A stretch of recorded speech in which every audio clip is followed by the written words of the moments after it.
Don't romanticize someone being your future. Love should add to your life, not define it.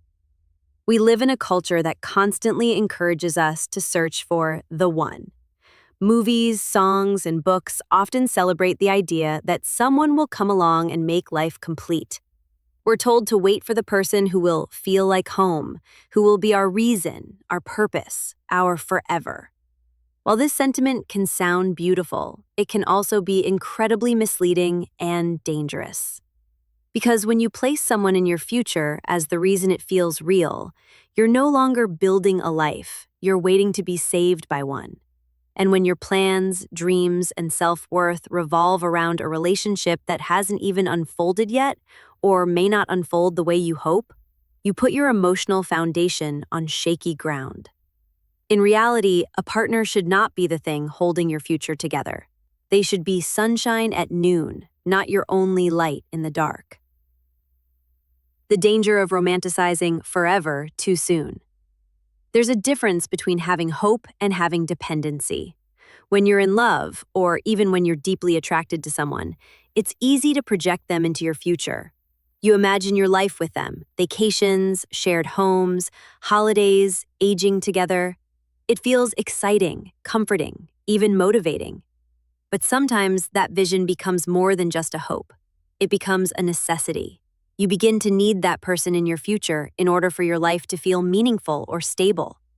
You start making decisions not based on who you are or what you truly want, but based on the assumption that this person will be there and must be there.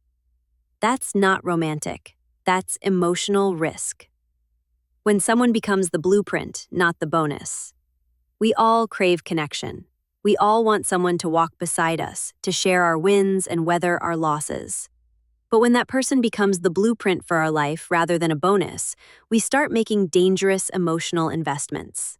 You might delay personal goals or compromise your values in hopes of aligning more closely with their path. Align making independent decisions because you don't want to risk the future. Alienate behavior that hurts you because the thought of losing them also feels like losing your entire vision of life.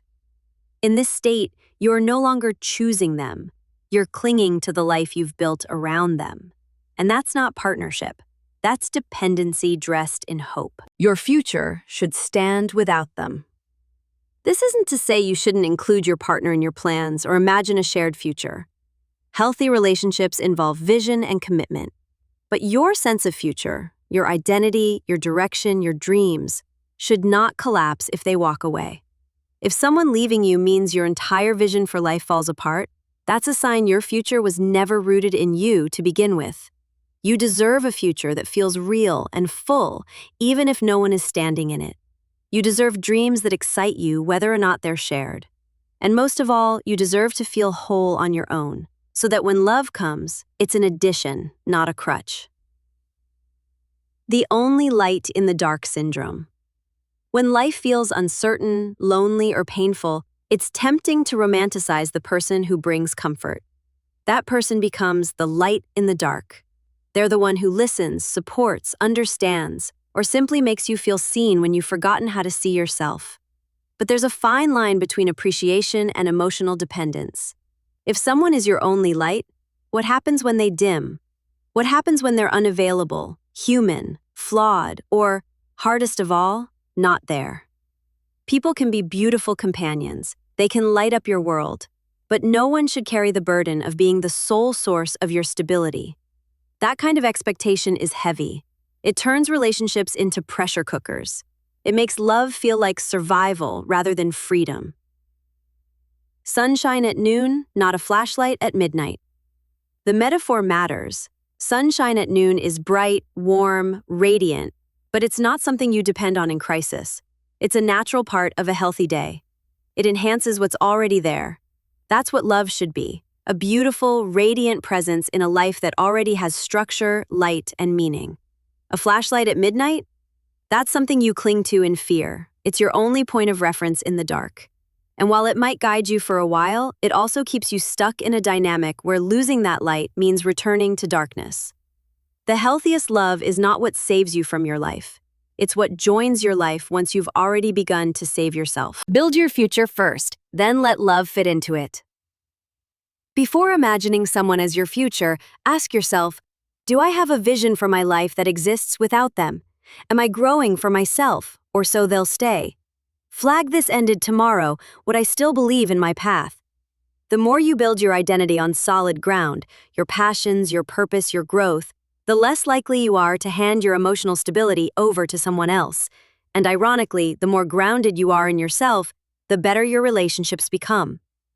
Because you're not asking them to complete you, you're inviting them to join you. Final thought. Love is a companion, not a compass. It's okay to love deeply. It's okay to imagine a future with someone. But make sure that future still makes sense without them in it. A partner should be part of your journey, not the destination. They should bring joy, comfort, and connection, not existential weight. They're not meant to hold your entire future together. That's your job. So don't romanticize someone being your forever. Romanticize being so rooted in yourself that forever, with the right person, becomes a beautiful addition, not a desperate need. Because the brightest, most lasting love will never be the only light in the dark.